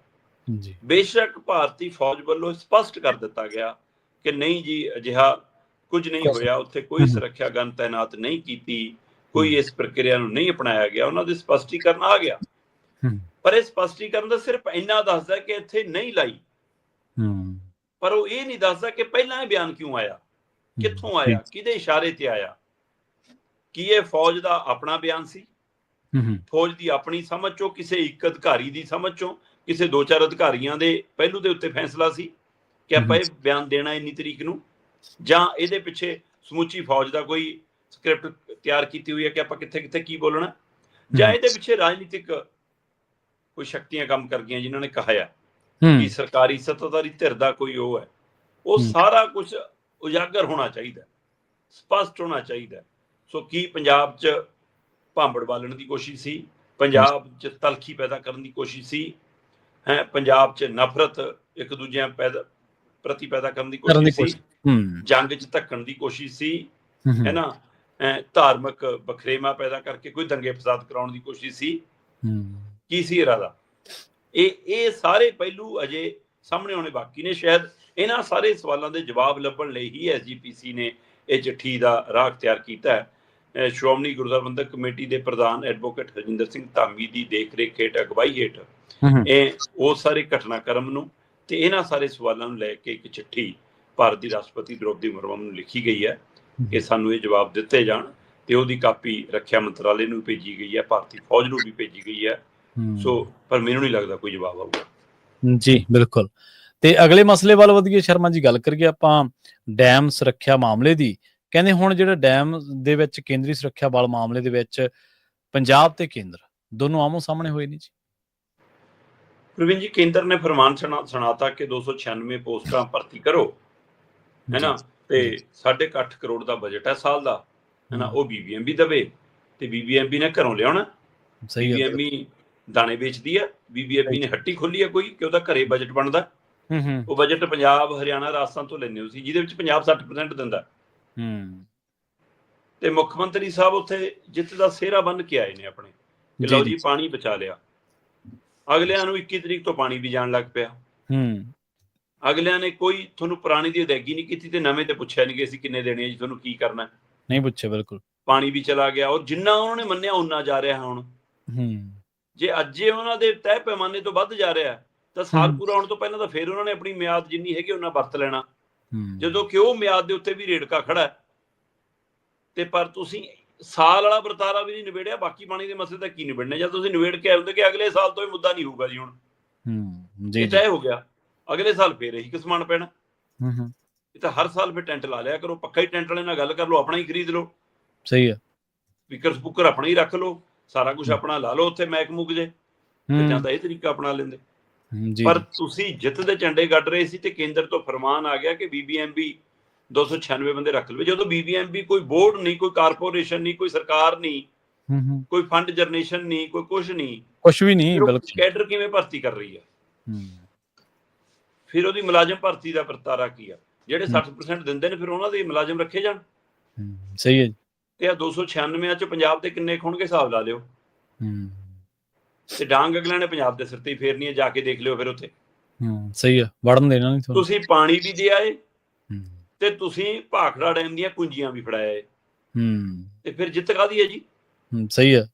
ਔਰ ਪਹਿਲੇ ਦਿਨ ਜਿਹੜੇ ਪਾਣੀਆਂ ਦੇ ਮਸਲੇ ਤੇ ਸਾਰੀਆਂ ਪੰਜਾਬ ਦੀਆਂ ਧਿਰਾਂ ਤੁਹਾਡੇ ਨਾਲ ਸੀ, ਹੈ ਨਾ। ਅੱਜ ਅਗਲੀਆਂ ਪੁੱਛਦੀਆਂ ਨੇ ਕਿ ਕੇਂਦਰ ਦਾ ਕਬਜ਼ਾ ਹੋ ਗਿਆ, ਕੀ ਕਰਨਾ ਮਾਨ ਸਾਹਿਬ? ਹੁਣ ਲਾਉਣਾ ਧਰਨਾ।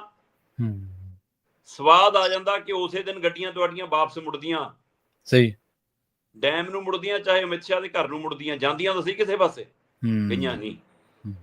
ਹਾਂ, ਪ੍ਰੈਸ ਕਾਨਫਰੰਸ 'ਚ ਬੈਠ ਕੇ ਭਾਸ਼ਣ ਦਊਂਗਾ, ਰਾਜਨੀਤਿਕ ਸਟੇਜਾਂ ਤੋਂ ਬੋਲੂੰਗਾ, ਉਹ ਮਹਾਰਾਜ ਇਹ ਤਾਂ ਤੁਹਾਨੂੰ ਬੋਲਣਾ ਆਉਂਦਾ, ਸਾਰਿਆਂ ਨੂੰ ਪਤਾ। ਸਹੀ ਹੈ, ਬਿਲਕੁਲ ਬਿਲਕੁਲ। ਇਹ ਤਾਂ ਸਭ ਜਾਣਦੇ ਆ ਕਿ ਗੱਲਾਂ ਦਾ ਕੜਾ ਜਿੰਨਾ ਵਧੀਆ ਤੁਸੀਂ ਬਣਾਉਂਦੇ ਹੋ, ਸੋਗੀਆਂ ਬਦਾਮ ਪਾ ਕੇ, ਹੋਰ ਕੋਈ ਨਹੀਂ ਬਣਾਉਂਦਾ, ਠੀਕ ਹੈ ਨਾ। ਪਰ ਇਹਦੇ ਨਾਲ ਪੰਜਾਬ ਦਾ ਮਸਲਾ ਨਹੀਂ ਹੱਲ ਹੋਣਾ। ਹਾਂ, ਕਟਹਿਰੇ ਚੋਂ ਆਪਣੇ ਆਪ ਨੂੰ ਮਨਫੀ ਨਹੀਂ ਕਰ ਸਕਦੀ ਕਾਂਗਰਸ ਤੇ ਅਕਾਲੀ BJP ਵੀ, ਪਰ ਕਾਂਗਰਸ ਤਾਂ ਇਸ ਲਈ ਹੋਰ ਬੁਰੀ ਤਰ੍ਹਾਂ ਫਸ ਗਈ, ਕਹਿੰਦੇ ਕਿ ਇਹ ਫੈਸਲਾ ਤਾਂ ਹੁਣ ਬਾਹਰ ਆ ਰਿਹਾ ਗੱਲ ਕਿ 2021 ਚ ਹੋ ਗਿਆ ਸੀ। ਮਾਰਚ 2021 ਦੇ ਵਿੱਚ ਕਹਿੰਦੇ ਕਿ ਕੇਂਦਰ ਨੇ ਸੁਰੱਖਿਆ ਦਲ ਤਾਇਨਾਤ ਕਰਨ ਦਾ ਫੈਸਲਾ ਕਰ ਲਿਆ ਸੀ, ਉਸ ਸਮੇਂ ਦਾ ਮਾਮਲਾ ਦਬਿਆ ਹੋਇਆ, ਹੁਣ ਤਾਂ ਮੌਕਾ ਮਿਲ ਗਿਆ। ਚਲੋ ਉਹ ਤਾਂ ਨਲਾਇਕ ਸੀ, ਪੰਜਾਬ ਵਾਲਿਆਂ ਨੇ ਤੋਰ ਤੇ ਭਾਈ, ਇਨਕਲਾਬੀ ਤਾਂ ਕੁਝ ਕਰ ਲੈਣ, ਤੁਸੀਂ ਤਾਂ ਸਮਝਦਾਰ ਸੀ, ਤੁਹਾਨੂੰ ਲਿਆਂਦਾ। ਤੇ ਜੇ 2021 ਦਾ ਫੈਸਲਾ ਹੋਇਆ ਸੀ, ਜਿੱਦਣ ਧਰਨਾ ਲਾਉਣ ਗਏ ਸੀ ਉੱਥੇ ਤਾਂ ਤੁਸੀਂ ਕਦੇ ਨਹੀਂ ਕਿਹਾ ਇਹ ਗੱਲ। ਜੀ ਸਹੀ ਹੈ। ਇਹਦਾ ਮਤਲਬ ਪਤਾ ਤੁਹਾਨੂੰ ਵੀ ਨਹੀਂ ਸੀ, ਜੇ ਪੰਜਾਬ ਨੂੰ ਨਹੀਂ ਪਤਾ। ਤੇ ਜੇ ਹੁਣ ਪਤਾ ਲੱਗਿਆ ਫਿਰ ਹੁਣ ਬੁਲਾ ਲਓ ਪੰਜਾਬ ਵਿਧਾਨ ਸਭਾ ਦਾ ਸੈਸ਼ਨ, ਹਲੇ ਕਿਹੜਾ ਕੁਝ ਮੁੱਕ ਗਿਆ। 94 MLA ਤੁਹਾਡੇ ਕੋਲ ਨੇ ਤੇ ਪੰਜਾਬ ਦੇ 117 MLA ਨੇ। ਜੇ 117 ਦੇ ਵਿੱਚੋਂ ਇੱਕ ਵੀ MLA ਉਲਟ ਜਾਊਗਾ, ਪੰਜਾਬ ਆਪੇ ਦੇਖ ਲੂਗਾ ਉਹਦਾ ਹਿਸਾਬ ਕਿਤਾਬ। ਤੁਸੀਂ ਬੁਲਾਓ ਤਾਂ ਸਹੀ ਸੈਸ਼ਨ, ਤੁਸੀਂ ਕਰੋ 78, 79, 80 ਧਾਰਾਵਾਂ ਰੱਦ, ਤੁਸੀਂ ਭੇਜੋ ਬਿੱਲ। ਆ ਜੀ ਰਾਜਸਥਾਨ ਨੇ ਪਾਣੀ ਮੰਗਿਆ ਕਿ ਫੌਜ ਦੇ ਹਵਾਲੇ ਨਾਲ ਕਿ ਜੀ ਸਾਨੂੰ ਇਹਨਾਂ ਦਿਨਾਂ 'ਚ ਵੱਧ ਲੋੜ ਆ, ਮੈਂ ਭੇਜਤਾ। ਉਹਦੇ ਨਾਲ ਇਹ ਆਪਣੀ ਰਾਇਲਟੀ ਵਾਲਾ ਵੀ ਬਿੱਲ ਭੇਜ ਦਿੰਦੇ ਕਿ ਭਾਈ ਇੰਨਾ ਪਾਣੀ ਦਾ ਸਾਡਾ ਬਣਦਾ, ਪੈਸੇ ਦੇ ਦਿਓ। ਚਲੋ ਕੇਜਰੀਵਾਲ ਦੇ ਹੁੰਦੇ ਤਾਂ ਭੇਜ ਨਹੀਂ ਹੁੰਦਾ ਸੀ ਦਿੱਲੀ ਨੂੰ, ਹੁਣ ਭੇਜ ਕੇ ਦੇਖ ਲਓ ਦਿੱਲੀ ਨੂੰ ਬਿੱਲ, ਹੁਣ ਭੇਜ ਕੇ ਦੇਖ ਲਓ। ਸਹੀ ਹੈ, ਹੁਣ ਕੀ ਵਿਗੜਿਆ? ਰਾਜਸਥਾਨ ਵਾਲੇ ਦੇ ਨਾਲ ਨਾਲ ਦਿੱਲੀ ਦੇ ਨਾਲ ਨਾਲ ਹਰਿਆਣੇ ਵਾਲੇ ਨਾਲ ਕਰ ਲਓ ਹਿਸਾਬ ਕਿਤਾਬ ਬੈਠ ਕੇ ਕਿ ਭਾਈ ਪੈਸਾ ਤਾਂ ਲੱਗੂਗਾ, ਦੇਣਾ ਤਾਂ ਪਊਗਾ ਤੁਹਾਨੂੰ। ਕਿਉਂ ਨਹੀਂ ਹੁੰਦਾ? ਕਿਸੇ ਚੀਜ਼ ਤੇ ਤਾਂ ਆ ਜਾਓ, ਸੈਸ਼ਨ ਤੇ ਆ ਜਾਓ, ਸਰਬਦਲ ਬੈਠਕ ਤੇ ਆ ਜਾਓ, ਸਮੁੱਚੇ ਆ ਹੁਣ ਰਾਜੇਵਾਲ ਹੋਰਾਂ ਨੇ ਲਾਉਣਾ ਪਾਣੀ ਧਰਨਾ, ਉਹ 'ਚ ਆ ਕੇ ਬਹਿ ਜਿਓ, ਆ ਜਾਓ। ਪਰ ਨਹੀਂ, ਉਹ ਧਰਨਾ ਚੱਕਣ ਆਉਣਗੇ, ਉੱਥੇ ਡਾਂਗ ਫੇਰਨ ਆਉਣਗੇ। ਤੇ ਨੰਗਲ ਆਪਣਾ ਲਾਇਆ ਸੀ, ਜਦੋਂ ਨੰਗਲ 'ਚ ਇਹ ਫੈਸਲਾ ਆ ਗਿਆ ਕੇਂਦਰ ਦਾ, ਫਿਰ ਤੁਸੀਂ ਉੱਥੇ ਦੁਬਾਰਾ ਧਰਨਾ ਲਾਉਣ ਕਿਉਂ ਨਹੀਂ ਗਏ? ਇਹ ਸਵਾਲ ਨੇ ਜਵਾਨਾ। ਮੀਡੀਆ 'ਚ ਬੋਲ ਕੇ ਬਿਆਨਬਾਜ਼ੀ ਕਰਕੇ ਨਹੀਂ ਇਹ ਮਸਲੇ ਹੱਲ ਹੋਣੇ, ਧਰਤ ਤੇ ਲੜਨੇ ਪੈਣੇ। BBMB ਦੀ ਕੱਲ ਸੁਣਵਾਈ ਸੀ ਅਦਾਲਤ 'ਚ, ਪੰਜਾਬ ਹਰਿਆਣਾ ਹਾਈ ਕੋਰਟ ਦੇ ਵਿੱਚ। ਉੱਥੇ ਬੰਬ ਦਾ ਰੌਲਾ ਰੂਲਾ ਪੈ ਗਿਆ, ਇਸ ਲਈ ਸੁਣਵਾਈ ਤਾਂ ਹੋ ਗਈ 2 ਵਜੇ ਤੋਂ ਬਾਅਦ ਪੂਰੀ, ਪਰ ਫੈਸਲਾ ਨਹੀਂ ਹੋਇਆ। ਫੈਸਲਾ ਅੱਜ ਆਊਗਾ। ਤੁਹਾਨੂੰ ਯਾਦ ਹੈ ਜਦੋਂ ਨੰਗਲ ਇਹ ਪਹਿਲੇ ਦਿਨ ਗਏ ਤਾਂ ਨੰਗਲ ਜਾ ਕੇ ਕੀ ਕਹਿੰਦੇ ਸੀ? ਮੈਂ ਨਾਲ ਆਪਣਾ ਐਡਵੋਕੇਟ ਜਨਰਲ ਲੈ ਕੇ ਆਇਆ, ਹਾਂਜੀ ਹਾਂਜੀ, ਹੈ ਨਾ, ਪੂਰੀ ਤਿਆਰੀ ਆ। ਤੇ ਉਹ ਐਡਵੋਕੇਟ ਜਨਰਲ ਕੱਲ ਪੇਸ਼ ਕਿਉਂ ਨਹੀਂ ਹੋਇਆ? ਪੇਸ਼ ਹੋਇਆ ਪੁਰਾਣਾ ਜਿਹੜਾ ਹਟ ਗਿਆ। ਨੰਗਲ ਕੁਝ ਕਿਸੇ ਹੋਰ ਨੂੰ ਲੈ ਕੇ ਜਾ ਰਹੇ ਹੋ, ਹੈ ਨਾ, ਇੱਥੇ ਜਿਹਨੂੰ ਹਟਾਇਆ ਉਹਨੂੰ ਪੇਸ਼ ਕਰ ਰਹੇ ਹੋ। ਕੱਲ ਉਹ ਪੈਰਵੀ ਉਹ ਕਰ ਰਿਹਾ ਸੀ। ਮਤਲਬ ਇਹ ਸਮਝ ਨਹੀਂ ਆਉਂਦੀ ਸਰਕਾਰ ਦੀ ਕਿ ਜਾਂ ਤਾਂ ਫਿਰ ਇਹ ਹੈ ਕਿ ਦੂਏ ਦਾ ਪਹਾੜਾ ਚੇਤੇ ਉਹਨੂੰ ਹੈ, ਤੇ ਮਤਲਬ ਕਿ ਨਵੇਂ ਨੇ ਜੇ ਪੜ੍ਹਿਆ ਨਹੀਂ, ਕੀ ਕਾਰਨ ਹੈ? ਸਹੀ ਹੈ। ਤੋ ਇਸ ਲਈ ਇੰਨੇ ਭਰਮ ਭੁਲੇਖੇ 'ਚ ਹੈ ਸਰਕਾਰ ਤੇ ਉਹਨੂੰ ਲੱਗਦਾ ਕਿ ਬਿਆਨਬਾਜ਼ੀ ਨਾਲ ਮੂੰਹ ਜ਼ਬਾਨੀ ਲੜਾਈ ਲੜ ਕੇ ਹੁਣ ਕਹਿੰਦੇ ਮੈਂ ਨੀਤੀ ਆਯੋਗ 'ਚ ਸ਼ਨੀਵਾਰ ਦੀ ਬੈਠਕ 'ਚ ਚੁੱਕੂਗਾ ਇਹ ਮੁੱਦਾ। ਜਨਾਬ ਮੁੱਦਾ ਚੁੱਕਣ ਨਾਲ ਹੱਲ ਨਹੀਂ ਹੁੰਦਾ।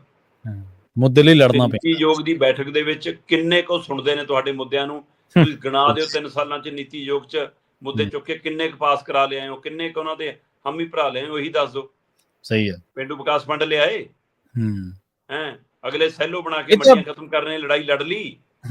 ਇਹ ਤਾਂ ਰੀਸ ਨਾਲ ਹੀ ਕਿਹਾ ਜਾਂਦਾ ਅਸੀਂ ਨਹੀਂ ਜਾਂਦੇ ਨੀਤੀ ਆਯੋਗ ਦੀ ਮੀਟਿੰਗ 'ਚ, ਅਸੀਂ ਤਾਂ ਜਾਂਦੇ ਹੀ ਨਹੀਂ। ਇਹ ਤਾਂ ਰੀਸ ਨਾਲ ਹੀ ਕਹਿੰਦੇ ਰਹੇ। ਇਹ ਤਾਂ ਕਹਿੰਦੇ ਸੀ ਕੇਂਦਰ ਦੇ ਫੰਡਾਂ ਦੀ ਵੀ ਸਾਨੂੰ ਕਾਸੇ ਦੀ ਲੋੜ ਨਹੀਂ, ਅਸੀਂ ਆਪੇ ਸਾਰਾ ਕੁਝ ਕਰ ਲਾਂਗੇ। ਧਰਨਾ ਹੀ ਲਾ ਲਓ ਜੀ। ਕੇਜਰੀਵਾਲ ਵੀ ਮਾੜਾ ਮੋਟਾ ਦਿੱਲੀ 'ਚ ਲੋਕਾਂ ਨੂੰ ਦਿਖ ਜੂਗਾ, ਜਿਹੜਾ ਉੱਥੋਂ ਆਇਆ ਉਹਨੂੰ ਨਾਲ ਲੈ ਜਾਓ, ਕੋਈ ਜੰਤਰ ਮੰਤਰ ਸੰਤਰ ਲੈ ਜਾਓ। ਸਾਰੇ ਹੀ ਇੱਥੇ ਨੂੰ ਤੁਰੇ ਨੇ ਜਿਵੇਂ ਜੂਨ ਜੁਲਾਈ ਦੀ ਛੁੱਟੀਆਂ 'ਚ ਨਾਨਕੇ ਨੂੰ ਜਾਈਦਾ, ਆ ਕੇ ਬੈਠ ਕੇ ਉਰੇ ਤੇ ਪੰਜਾਬ ਦੇ ਖਜ਼ਾਨੇ ਤੇ ਲੁੱਟ। ਸਹੀ। ਤੇ ਆ ਜਿੱਥੇ ਲੜਾਈ ਲੜਨੀ ਹੈ ਉੱਥੇ ਤੋਂ ਲੜਨੀ ਹੋਣੀ। ਇਹ ਲੜਾਈ ਰਾਜਨੀਤਿਕ ਲੜਾਈ ਹੈ, ਇਹ ਲੜਾਈ ਕਾਨੂੰਨੀ ਲੜਾਈ ਹੈ, ਇਹ ਬਿਆਨਬਾਜ਼ੀ ਦੀ ਲੜਾਈ ਨਹੀਂ ਹੈ। ਸੰਵਿਧਾਨਕ ਸੰਕਟ ਦੇ ਤੌਰ ਤੇ ਇਹਨੂੰ ਲਿਆ ਜਾਣਾ ਚਾਹੀਦਾ ਜੀ। ਇਹ ਸੰਵਿਧਾਨਕ ਸੰਕਟ ਦੇ ਪ੍ਰਵੀਨ ਜੀ, ਪੰਜਾਬ ਜਿਹੜਾ ਕਾਲਾ ਦੌਰ ਕਹਿ ਕੇ ਆਪਾਂ ਬਿਆਨੀਆਂ ਕਰਦੇ ਆ ਨਾ ਪੰਜਾਬ ਦੇ ਉਹ ਦਿਨਾਂ ਦੀ, ਉਹ ਪਾਣੀਆਂ ਦੇ ਮਸਲੇ ਤੋਂ ਸ਼ੁਰੂ ਹੋਇਆ ਸੀ। ਸਹੀ ਸਹੀ, ਬਿਲਕੁਲ ਸਹੀ, ਬਿਲਕੁਲ ਸਹੀ। ਕੇਂਦਰ ਫਿਰ ਪੰਜਾਬ ਦੇ ਪਾਣੀਆਂ ਨੂੰ ਅੱਗ ਲਾਉਣਾ ਚਾਹੁੰਦਾ। ਸਹੀ। ਇਹਦਾ ਮਤਲਬ ਤੁਸੀਂ ਪੰਜਾਬ ਨੂੰ ਡਿਸਟਰਬ ਕਰਕੇ ਰੱਖਣਾ ਚਾਹੁੰਦੇ ਹੋ। ਤੁਹਾਡੀ ਨੀਤੀ ਕਿਹੀ ਜੀ ਹੈ ਫਿਰ? ਉਹ ਤਾਂ ਜਿਹੜਾ ਕਿਉਂ, ਮਤਲਬ ਇਹ ਆਪਣੇ ਆਪ ਸਮਝ ਆਉਂਦਾ, ਇਹਦਾ ਮਤਲਬ ਇਹ ਤੁਸੀਂ ਲਾਂਬੂ ਲਾਉਣਾ ਚਾਹੁੰਦੇ ਹੋ। ਉਹ ਤਾਂ ਜਿਹੜਾ ਕੁਝ ਕਰਦੇ ਕਰਦੇ ਜਿਹੜੇ ਸਾਡੇ ਆਪਦੇ ਆ, ਜਿਨ੍ਹਾਂ ਕੋਲੇ ਬਹੁਮਤ ਏਡਾ ਤਕੜਾ ਹੈ, ਦੂਜੇ ਪਾਸੇ ਕੋਈ ਵਿਰੋਧੀ ਧਿਰ ਨਹੀਂ, ਕੁਛ ਨਹੀਂ, ਉਹਨਾਂ ਤੋਂ ਨਹੀਂ, ਉਹਨਾਂ ਦੀਆਂ ਲੱਤਾਂ ਭਾਰ ਨਹੀਂ ਚੱਲ ਰਹੀਆਂ, ਉਹਨਾਂ ਨੂੰ ਤਾਂ ਚੱਲ। ਹਾਂਜੀ, ਜਾਂਦੇ ਜਾਂਦੇ ਗੱਲ ਕਰੀਏ ਮਾਂ ਬੋਲੀ ਪੰਜਾਬੀ ਦੀ। ਸ਼ਰਮਾ ਜੀ ਕਹਿੰਦੇ ਕਰਨਾਟਕ ਵਾਲੇ ਤਾਂ ਅੜ ਜਾਂਦੇ ਆਪਦੀ ਬੋਲੀ ਲਈ, ਪੰਜਾਬੀ ਨਜ਼ਰ ਨਹੀਂ ਆਉਂਦੇ ਇਸ ਮਾਮਲੇ ਦੇ ਵਿੱਚ। ਪ੍ਰਵੀਨ ਜੀ, ਇੱਕ ਘਟਨਾ ਵਾਪਰੀ ਆ, ਮੈਂ ਉਸ ਘਟਨਾ ਦੇ ਹਵਾਲੇ ਨਾਲ ਇਹ ਗੱਲ ਕਰ ਰਿਹਾ। ਠੀਕ ਹੈ। ਕਰਨਾਟਕ ਦੇ ਬੈਂਗਲੁਰੂ ਦੇ ਵਿੱਚ SBI ਦੀ ਬੈਂਕ ਦੀ ਬ੍ਰਾਂਚ ਦੇ ਵਿੱਚ ਬੈਂਕ ਮੈਨੇਜਰ ਬੀਬੀ ਆਈ ਉੱਥੇ, ਤੇ ਉੱਥੇ ਜਿਵੇਂ ਆਪਾਂ ਆਪਣੇ ਬੈਂਕਾਂ ਦੇ ਕੰਮ ਕਰ ਲਈ ਜਾਂਦੇ ਆ, ਕੋਈ ਵਿਅਕਤੀ ਆਇਆ ਤੇ ਉਹਨੇ ਆ ਕੇ ਆਪਣੇ ਕੰਮ ਕਰ ਲਈ। ਜਦੋਂ ਗੱਲਬਾਤ ਸ਼ੁਰੂ ਕੀਤੀ ਕੁਛ, ਤੇ ਗਾਂ ਤੋਂ ਬੀਬੀ ਜੀ ਹਿੰਦੀ 'ਚ ਬਿਆਨ ਕਰਨ ਲੱਗ ਪਏ। ਠੀਕ ਹੈ। ਅੱਛਾ। ਤੇ ਉਹਨੇ ਇਤਰਾਜ਼ ਪ੍ਰਗਟਾਇਆ ਕਿ ਇਹ ਕਰਨਾਟਕਾ ਜੀ, ਕੰਨੜ 'ਚ ਗੱਲ ਕਰੋ। ਸਹੀ ਹੈ। ਤੇ ਅੱਗੋਂ ਬੀਬੀ ਤਲਖੀ ਹੋ ਗਈ, ਭਗਤ ਹੋਣੀ ਵੀ ਪੱਕੀ। ਹਾਂਜੀ ਹਾਂਜੀ। ਜਦੋਂ ਕਿ ਸਰਕਾਰੀ ਮੁਲਾਜ਼ਮ ਦੀ ਜ਼ਿੰਮੇਵਾਰੀ ਬਣਦੀ ਹੈ ਕਿ ਤੁਸੀਂ ਜਿਸ ਸੂਬੇ 'ਚ ਜਾਓ, ਜਦੋਂ ਤੁਸੀਂ ਪਬਲਿਕ ਕਿਸੇ ਪੋਸਟ ਤੇ ਹੋ, ਮਤਲਬ ਜਨਤਕ ਕਿਸੇ ਸੀਟ ਤੇ ਬੈਠ ਕੇ ਕੰਮ ਕਰ ਰਹੇ ਹੋ, ਫਿਰ ਤੁਹਾਡੀ ਇਹ ਜ਼ਿੰਮੇਵਾਰੀ, ਅਖਲਾਕੀ ਜ਼ਿੰਮੇਵਾਰੀ ਬਣ ਜਾਂਦੀ ਹੈ ਕਿ ਤੁਸੀਂ ਉੱਥੋਂ ਦੀ ਭਾਸ਼ਾ 3 ਮਹੀਨਿਆਂ 'ਚ ਸਿੱਖਣੀ ਹੁੰਦੀ ਹੈ। ਤੇ ਪਰ ਜਦੋਂ ਬੈਂਕ ਮੈਨੇਜਰ ਸਾਹਿਬਾਂ ਨੂੰ ਇਹ ਸਵਾਲ ਕੀਤਾ ਉਸ ਗ੍ਰਾਹਕ ਨੇ, ਤੇ ਵੈਸੇ ਵੀ ਬੈਂਕ ਦੇ ਵਿੱਚ ਜਾਂ ਜਨਤਕ ਥਾਵਾਂ ਦੇ ਉੱਤੇ ਤਾਂ ਇਹ ਹੁੰਦਾ ਕਿ ਗਾਹਕ ਹੀ ਤੁਹਾਡੇ ਲਈ ਸਾਰਾ ਕੁਝ ਹੈ, ਤੇ ਤੁਸੀਂ ਉਹਦੀਆਂ ਧਿਆਨ ਰੱਖਣੀਆਂ। ਤੇ ਉੱਥੇ ਜੀ ਉਹਨੂੰ ਕਹਿੰਦੀ ਤੂੰ ਦਿੱਤੀ ਹੈ ਮੈਨੂੰ ਨੌਕਰੀ, ਤੇ ਉਹ ਛੋਟਾ ਜਿਹਾ ਕਲਿੱਪ ਵਾਇਰਲ ਹੋ ਰਿਹਾ। ਠੀਕ ਹੈ। ਬੈਂਕ ਮੈਨੇਜਰ ਕਹਿ ਰਹੀ ਹੈ ਤੂੰ ਮੈਨੂੰ ਨੌਕਰੀ ਦਿੱਤੀ ਹੈ। ਅੱਗੋਂ ਕਰਨਾਟਕ ਦਾ ਜਿਹੜਾ ਵਿਅਕਤੀ ਸੀਗਾ, ਗਾਹਕ ਜਿਹੜਾ ਬਣ ਕੇ ਆਇਆ ਸੀ, ਉਹ ਕਹਿ ਰਿਹਾ ਇਹ ਕਰਨਾਟਕਾ ਹੈ ਮੈਡਮ। ਫਿਰ ਬੈਂਕ ਮੈਨੇਜਰ ਬੋਲਦੀ ਹੈ ਤਾਂ ਇਹ ਭਾਰਤ ਵੀ ਤਾਂ ਹੈ। ਗਾਹਕ ਪਹਿਲਾਂ ਕੰਨੜ ਮੈਡਮ ਜੀ। ਅੱਛਾ। ਬੈਂਕ ਮੈਨੇਜਰ ਮੈਂ ਕੰਨੜ ਨਹੀਂ ਬੋਲਾਂਗੀ। ਅੱਛਾ। ਗਾਹਕ ਤਾਂ ਤੁਸੀਂ ਕਦੇ ਵੀ ਕੰਨੜ ਨਹੀਂ ਬੋਲੋਗੇ ਮੈਡਮ ਜੀ। ਬੈਂਕ ਮੈਨੇਜਰ ਨਹੀਂ, ਮੈਂ ਕੰਨੜ ਨਹੀਂ ਬੋਲਾਂਗੀ। ਇਹ ਕਲਿੱਪ ਵਾਇਰਲ ਹੋ ਰਿਹਾ। ਠੀਕ ਹੈ। ਜਿਹਦੇ ਵਿੱਚ ਬੀਬੀ ਤਲਖ ਹੈ ਤੇ ਉੱਥੋਂ ਦਾ ਬੰਦਾ ਆਪਣੀ ਹਲੀਮੀ ਤੇ ਕਾਇਮ ਹੈ। ਵਾਹ।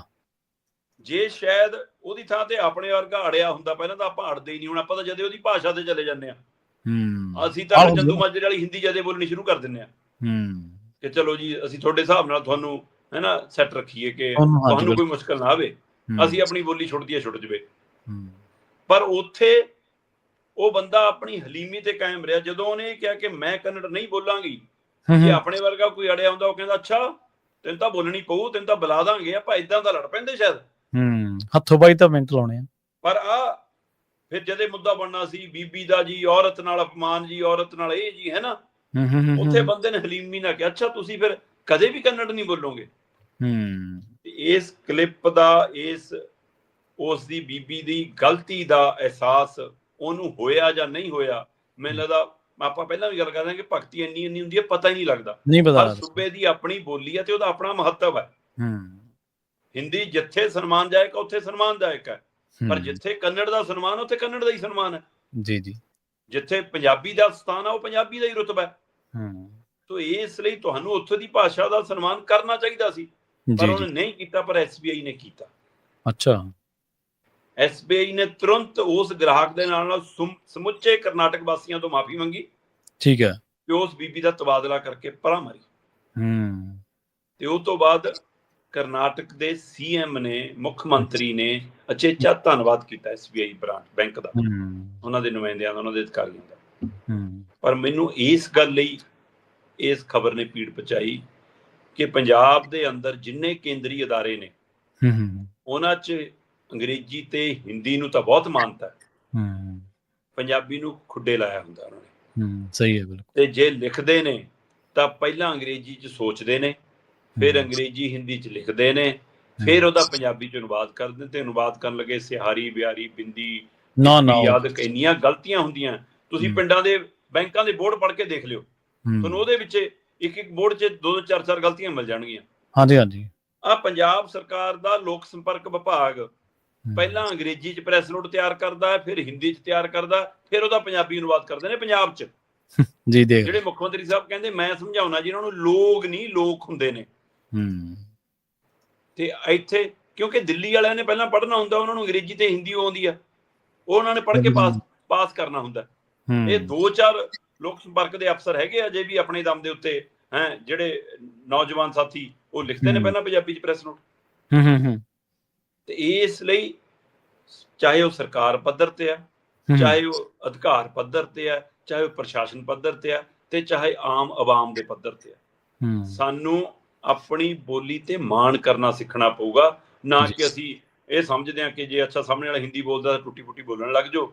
ਅੱਛਾ ਜੇ ਅੰਗਰੇਜ਼ੀ ਜੇ ਤਾਂ ਆਉਂਦੀ ਆ ਤਾਂ ਜੈਸਨੋ ਕਰ ਲਓ, ਨਹੀਂ ਆਉਂਦੀ ਤਾਂ ਕੋਈ ਲੱਭੋ ਟਾਈ ਵਾਲਾ, ਕੋਟ ਵਾਲਾ, ਕੋਈ ਨੇੜੇ ਸੱਜੇ ਖੱਬੇ, ਕੋਈ ਕਮੀਜ਼ ਅੰਦਰ ਦੇ ਕੇ ਪੈਂਟ 'ਚ ਬੈਲਟ ਲਾ ਕੇ ਖੜਾ ਹੋਵੇ, ਹੈ ਨਾ, ਸ਼ਾਇਦ ਉਹਨੂੰ ਆਉਂਦੀ ਹੋਵੇ, ਫਿਰ ਅਸੀਂ ਉਹ ਬੰਦਾ ਭਾਲਦੇ ਹਾਂ। ਕਿਉਂ ਨਹੀਂ ਅਸੀਂ ਆਪਣੀ ਬੋਲੀ ਤੇ ਰਹਿੰਦੇ? ਉਸ ਨੂੰ ਮਜਬੂਰ ਕਰੋ ਕਿ ਤੂੰ ਸਾਡੀ ਬੋਲੀ ਤੇ ਆ ਭਰਾਵਾ, ਤੂੰ ਇੱਥੇ ਕੰਮ ਕਰਨ ਆਇਆ, ਤੇਰੀ ਨੌਕਰੀ ਸਾਡੇ ਕਰਕੇ ਚੱਲਦੀ ਹੈ। ਪਰ ਨਹੀਂ, ਇਹ ਉਹ ਗੱਲ ਹੈ ਨਾ ਕਿ ਇੱਕ DC ਕੋਲ ਕਹਿੰਦੇ ਮਾਮਲਾ ਚਲਾ ਗਿਆ, DC ਬਾਹਰਲੇ ਕੈਡਰ ਦਾ ਸੀ, ਹੈ ਨਾ, ਤੇ ਉੱਥੇ ਚਿੱਠੀ ਦੇਤੀ ਬਜ਼ੁਰਗ ਨੇ, ਪਿੰਡ ਦੇ ਕਿਸੇ ਬਜ਼ੁਰਗ ਕਿਸਾਨ ਦਾ ਕੋਈ ਮਸਲਾ ਸੀ, ਤੇ ਉਹ ਚਿੱਠੀ ਪੰਜਾਬੀ 'ਚ ਸੀ। ਤੇ DC ਕਹਿੰਦਾ ਮੁਝੇ ਤੋਂ ਜੇ ਸਮਝ ਨਹੀਂ ਆਤਾ ਆਪ ਬੋਲ ਕੇ ਬਤਾਓ। ਤੇ ਬਾਬੇ ਨੇ ਬੋਲ ਕੇ ਸਾਰੀ ਕਹਾਣੀ ਪੰਜਾਬੀ ਦੱਸਤੀ। ਉਹ ਕਹਿੰਦਾ ਮੈਨੂੰ ਤਾਂ ਤੇਰੀ ਭਾਸ਼ਾ ਵੀ ਸਮਝ ਨਹੀਂ ਆਉਂਦੀ। DC ਕਹਿੰਦਾ ਐਂ ਕਰ, ਤੂੰ ਵਕੀਲ ਕਰਕੇ ਲਿਆ। ਸਹੀ ਹੈ। ਉਹ ਕਹਿੰਦਾ DC ਸਾਹਿਬ ਭਾਸ਼ਾ ਤੁਹਾਨੂੰ ਨਹੀਂ ਸਮਝ ਆਉਂਦੀ, ਭਾਸ਼ਾ ਤੁਹਾਨੂੰ ਨਹੀਂ ਪੜ੍ਹਨੀ ਆਉਂਦੀ, ਹੈ ਨਾ, ਮੇਰੀ ਬੋਲ ਤੁਹਾਨੂੰ ਨਹੀਂ ਸਮਝ ਆਉਂਦੇ, ਵਕੀਲ ਦੀ ਲੋੜ ਮੈਨੂੰ ਆ ਕਿ ਤੁਹਾਨੂੰ ਆ? ਸਹੀ ਹੈ, ਬਿਲਕੁਲ। ਇਸ ਲਈ ਇਹ ਸਾਨੂੰ ਅਪਣਾਉਣਾ ਪੈਣਾ, ਆਪਣੀ ਬੋਲੀ ਤੇ ਮਾਣ, ਫਕਰ, ਤੇ ਉਸ ਨੂੰ ਪਹਿਲ ਦੇਣੀ ਪੈਣੀ ਆ। ਜੇ ਕਰਨਾਟਕ 'ਚ ਹੋ ਸਕਦਾ ਤਾਂ ਪੰਜਾਬ 'ਚ ਕਿਉਂ ਨਹੀਂ?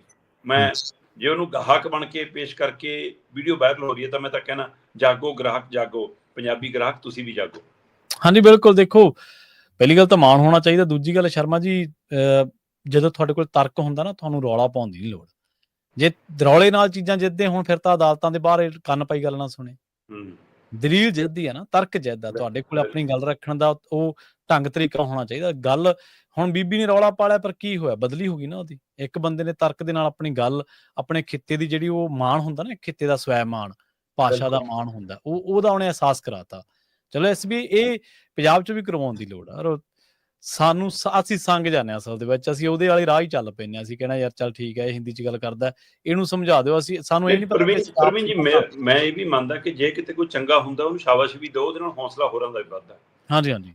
ਮੈਂ ਕੱਲ ਸ਼ਾਮ ਨੂੰ ਨਾ ਸੈਰ ਕਰ ਰਿਹਾ ਸੀ, ਹਾਂਜੀ, ਤੇ ਇੱਕ ਵੱਡੇ ਅਫਸਰ ਨੂੰ ਇੱਕ ਸਰਕਾਰੀ ਗੱਡੀ ਪੁਲਿਸ ਵਾਲੀ ਛੱਡ ਕੇ ਵਾਪਸ ਮੁੜੀ।